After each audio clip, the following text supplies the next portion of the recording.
How's it going, guys? My name is Jakefog and welcome back to episode number 5 of my Football Manager 2020 journey here today with Leeds United.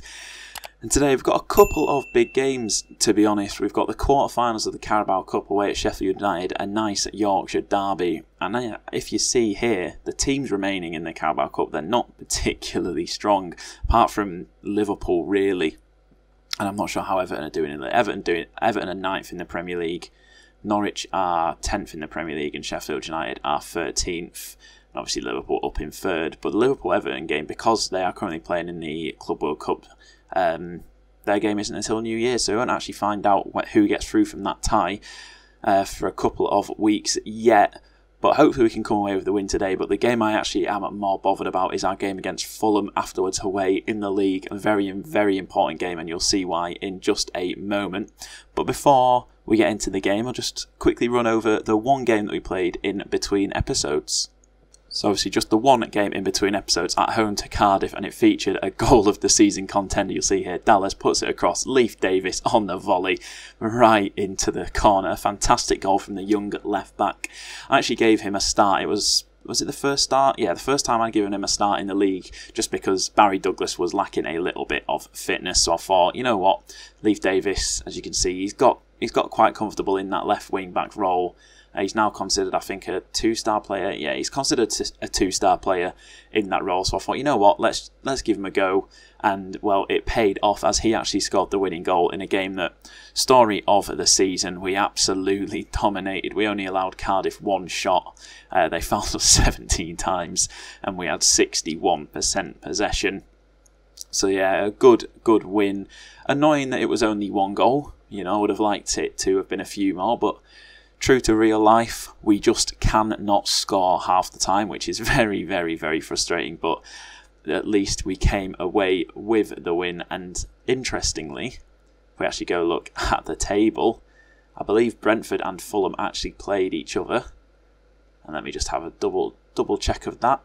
Let's see. Yeah, Brentford lost 2-0 to Fulham, which meant that we leapfrogged Brentford into first place. And now there's just 1 point between the three of us. Ourselves and Brentford tied on 51 points. Fulham on 50 points. And then West Brom on 40 points down in 3rd. Already 10 points behind the leading pack. So obviously our next game in the league is Fulham away. So you can understand why I'm a little bit less bothered about this Sheffield United game. So I will definitely be resting a few players. Try to keep us as fresh as possible for that Fulham game. So I'll just have a quick organise of the team and then I will get back to you in just a moment. So actually is a hugely rotated side. Not many players have survived from the last game. So going with Meslier in goal, Berardi and White in at centre-back, Forshaw just in front of them. I do actually want to sell Forshaw. I have transfer listed him, but his value is going down and down, so I just need to get him playing in a few more games, hopefully keep that value up, so teams will hopefully, if they're interested in, pay a little bit more. Ayling on the right, Davis on the left after his wonder goal against Cardiff, Click and McCallum on the pairing in the middle, Pablo out on the right, Harrison on the left, and Montagno up front. He's done well for me so far in the League Cup, so hopefully that may continue today. But let's just jump straight into this and let's see what kind of a team Sheffield United have got for us. That's a pretty strong team. I recognise a lot of the names. Dean Henderson, Basham, Restos, O'Connell, Baldock, Freeman, Fleck, Sanderberg, Freeman, Sharp and Muse up top. Let's get ourselves into the team talk. I know we're the underdogs here. Let's give them a performance to cheer for. Just tell them all that I've got faith in them. Go out there and make a difference. Don't care about this little pre-match thing, the pre-match press conferences. And let's switch it to 2D highlights, as always. And let's see what kind of a performance we can put together. It's actually, I think this is the 3rd time we've played Premier League opposition, and they've already gone 1-0 up 2 minutes into the game. Oh, well, to be expected, really. A fully rotated side from ourselves. A pretty strong side from them, but hopefully we just don't embarrass ourselves, as Billy Sharp has actually beaten out Berardi there. Forshaw cannot get the tackle off, but Meslier makes the save and the ball goes over the bar for a Sheffield United corner kick. Freeman swings in and it's an easy gather for Meslier. Throw in on the halfway line into Fleck. Forward to Freeman across to Sander Berg. He's surely going to look out right to Baldock. Yes, he is. He beats Davis with ease. The cross is blocked, but it bounces back to Sander Berg. Puts it in. Freeman at the back post. And Meslier beaten at his near post once again. Oh, it happened. I think it was against Villa, possibly. He got beaten far too easy at his near post. Going to have to watch this back in 3D. See what it looks like. Disappointing. Meslier will not be happy with that. I'm not happy with that. And, well, it looks like the risk of playing a fully rotated side is well and truly coming back to haunt us. And I'm actually, now I think about it, oh, there's a highlight before I do this. But it is cleared, and Sheffield United now coming on at the counter-attack. Fleck up against Click, gets past him with ease. One-on-one, good save from Meslier. Not beating him at his near post again. But I'm actually going to switch to the slightly more defensive version of the tactic. Just in a hope to kind of weather the storm a little bit and hopefully get ourselves a little bit back on top. As Davis takes a throw-in to McCalmont, to Harrison. Back out to Davis. Can he beat his man? He plays a poor ball to Forshaw and Luke Freeman nips in, and I don't know what Ben White's done there. He just kind of stopped, and Billy Sharp puts Sheffield United 3-0 up. A nice little morale crusher before a huge game in the league. I'm not even going to bother watching that. I do not care. I just want to know what happened with Ben White in the middle there. Oh dear. The sooner we can get to half-time, the better. So we're slowly getting there. Free kick on the 43rd minute. Hernandez whips it in, and they're going to counter us again, aren't they? Muse bringing it forward. Billy Sharp's in a fair amount of space, but he's actually been marked. Can he get past Luke Ayling? He plays it out to Baldock, puts it into the back post. Freeman, Meslier set. Oh dear, oh dear, oh dear. Well, it's a good job I'm not bothered about the tournament. Oh my god, that is absolutely atrocious. Tell him it was absolutely terrible. I'm not going to bother making any changes because, I mean, the reason that I've put out this side is to rest legs. So the only changes that I really will make is to bring on or take off the players that I probably will start in the next game. But can we at least get one goal back? It's not looking like it. Sheffield United coming forward again. Please get there, Davis. He cannot. Oh dear, that's a poor pass, but Sheffield United keep hold of it. Out to Freeman. The left wing back plays it into Sharp. Headed away. Sanderberg crashes it off the post. And the highlights just keep coming for Sheffield United, but Click's actually nipped it in. Played it forward to Montagnu. It's a tight angle and he puts it wide.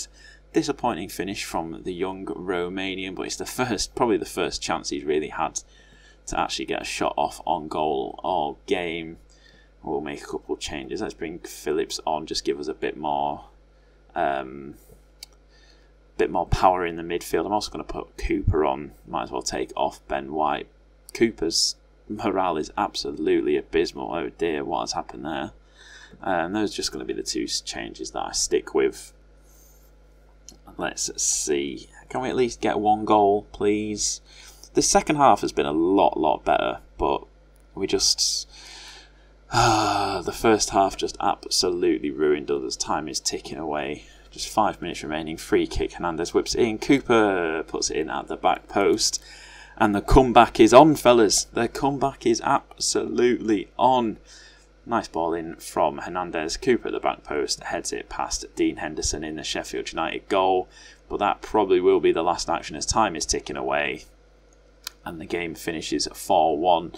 Much better second half performance, but not good enough really, all in all. I'm far from pleased with that result. And, well, that's our Carabao Cup journey over, and I will see you for the next game against Fulham. Let's just hope we can play a little bit better than that. Oh, Southgate spotted at Bramall Lane. Casting an eye over the progress of Dean Henderson, expected. Jack O'Connell, expected. Chris Basham, expected. And Ben White for his next England squad. Interesting stuff.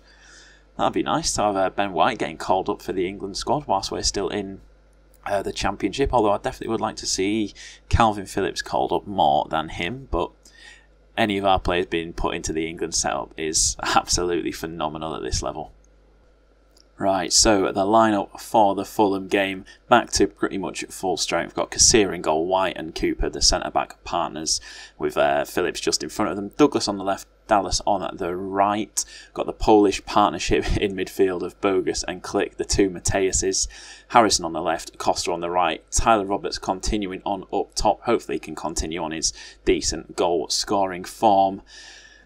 And let's get into this. Oh, just need a better performance than that last game. Please. Let's see if they got Kearney, Mitrovic, Cavallero, Knockout, Reed, Arter. That is a good team. That is a very, very good team. And we are going to have a bit of a problem potentially against us. Let's see. Where is the... I expect to see a much better performance from you today. I definitely do. Not that many of you are even playing in that game, but we're a team. We play as a team. We win as a team. We lose as a team. But this game is absolutely massive. I'd be happy with a point, in all honesty. But if we can come away with all three, that would be absolutely fantastic. Just as long as we don't lose, that is all that I'm asking for. It's been a pretty cagey affair so far. Just 2 shots in the first 25 minutes, made that 3. But a lot of fouls coming in from Fulham. Half an hour in, we're yet to see a highlight. And honestly, I'm not too disappointed. If it stays that way, I'm fine with that. And as I say, that free kick comes in from Fulham. Reed heads it just wide as we're now just 5 minutes away from the halfway point in the game. A very, very, very cagey affair so far, but I do not mind that. I will tell them that I'm not happy with how they've been playing so far, when in reality I'm not that bothered. So early on in the second half, it's in goal kick. It's a poor touch, but Harrison can't capitalise. As Fulham keep the ball, Kearney to Arter, keeping it nicely here, back to Congolo, Lamarche and Reed, out to Cavallero, or Dallas, he beats him with ease, White, Maxime Lamarche, and isn't he a centre-back? Am I right? Well, he's centre-back / left-back, and he's just absolutely pinged that in. Leif Davis-esque, if I may say so myself. That is not what we wanted to see. I'll have a look at it in 3D. It's a nice strike, but Kiko Casilla beaten at his near... What is it with my keepers and getting beaten at their near post? Oh dear, oh dear, oh dear. As Fulham now actually leapfrog us in at the table after that, as we are really, really not performing well at all today. I'll get Alfie McCalmont on for Bogus. Neither wingers have particularly shown up, but then again, a lot of the team haven't really shown up. So I'll leave that for now. There is actually a highlight going on, but I'm guessing it's because I've made a change. But we'll see how this plays out. Helder Costa back to Click. Looks to switch it, and now Fulham are going to look to counter, but Phillips wins the ball back, and Bogus, can he do something before he gets taken off? Click. Helder Costa, look at right to Dallas. Can he find a man in the middle? It's a nice ball. Harrison shot is blocked and it goes behind for a Leeds United corner, and that brings the end of that highlight. As time is ticking away. Costa's looking a little bit knackered, so let's get Hernandez on the right. As Fulham have a throw in. Arter, back to Lamarche and back to Arter. Swings it in Kearney and it just creeps over the bar. As from the resulting goal kick, there is actually going to be another highlight wide to Phillips. Some nice little triangles here, playing our way out. And what on earth is that, Liam Cooper? Oh my goodness, just gifting possession back to them. Let's see, where does this lead? Can we win it back, or is this a good tackle from Click? But no one's there for the second ball. Mitrovic out to Adoy. Douglas, what has happened there? Dallas, strange header away, and Cavallero picks it up, swings it back in. Anthony Knockout is offside. Thank God for that. I'm going to get a little bit shouty. Get creative. Come on, just do something. Just do something. So you've got a free kick not long after the disallowed goal. Hopefully Cooper cannot give it straight back to them, as Douglas is racing down on goal. One-on-one, puts it wide. Oh, Barry Douglas, the left back. What is going on, my son? What is going on? There's only 5 minutes left. Just go a little bit more attacking, as there is another highlight late on in the game. Fulham playing it out to Cavallero. Brings it inside, completely unchallenged. How have we just let him walk through our defence like that? See, he gets the ball, and time is ticking away, and that is going to be all that she wrote. Oh, disappointing performance, disappointing result. Oh, I'll see you all in training tomorrow. You don't deserve a rest after that. We've lost top spot. Fortunately, I believe that Brentford did actually lose. We've lost after 11 games undefeated. And if we look at the table, yeah, Brentford... Oh, I think Brentford must have got a point. No, Brentford lost, yeah, because we were level on points with them. So Fulham leapfrog us, go 2 points clear off us at... Well, actually at the exact halfway point. That is frustrating. And then... dear, oh dear, oh dear. Look at what a run of form we've been on as well. So many games undefeated in the league, 11 to be precise. And it all went wrong with that 4-1 loss against Sheffield United, then a 1-0 loss away at Fulham. That's always going to be one of our hardest games of the season in reality. So losing 1-0 is, I mean, it's not the worst, but we've got some tough games coming up. West Brom away being one of them. But in terms of the next episode, I might go forward quite a way. I'm not 100% certain. I won't come back until probably at least February. I might come back for the Forest and Brentford games away back to back. 2 very, very tough games. But I'll just see how it goes in between episodes when I'm playing through the games. But anyway, that is going to bring an end to today's episode. Quite a disappointing one, unfortunately, but oh well, it is what it is. So thank you for watching. If you have enjoyed, please do be sure to leave a like, subscribe to the channel if you are new around here, and I'll catch you in the next episode.